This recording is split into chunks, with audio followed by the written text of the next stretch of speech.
Madam, நீங்க வந்து தர்மபுரியில இருந்து வரீங்க. உங்க ஸ்டோரி கேட்டா எனக்கு ரொம்ப எமோஷனலா இருந்தது. So what you wanted to convey to the about oxy plus ma'am? கண்டிப்பா சொல்லணும் மேம்.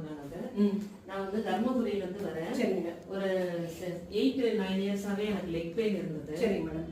நான் அங்கேயே லோக்கல்லயே எனக்கு லெக் பெயின் ஹெவியா இருக்கும்போது போய் பார்ப்பேன். சரிங்க மேடம். ஆனா ஒரே டாக்டர் கிட்ட நான் காட்டல. அது என்னோட மிஸ்டேக் தான். சரிங்க. அது என்ன எதனால இந்த லெக் பெயின்ன்றதே நான் ஃபைண்ட் அவுட் பண்றதுக்கே 8 இயர்ஸ் ஆயிடுச்சு. 8 வருஷம் அந்த பெயினோடவே இருந்தீங்க?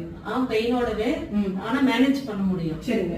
ஒரு லெக்ல தான் அந்த பெயின் இருந்தது. சரிங்க மேடம். ஓகே. அதுக்கப்புறம் கொஞ்ச நேரம் கூட உட்கார முடியாம சரிங்க அந்த மாதிரி ஆகும்போது தான் இது வந்து மேல இருந்து ஏதோ வலி தெரியுது போல அப்படின்னு சொல்லிட்டு நான் வேற ஒரு ஃபேமஸான ஹாஸ்பிட்டல் போயிருந்தேன்.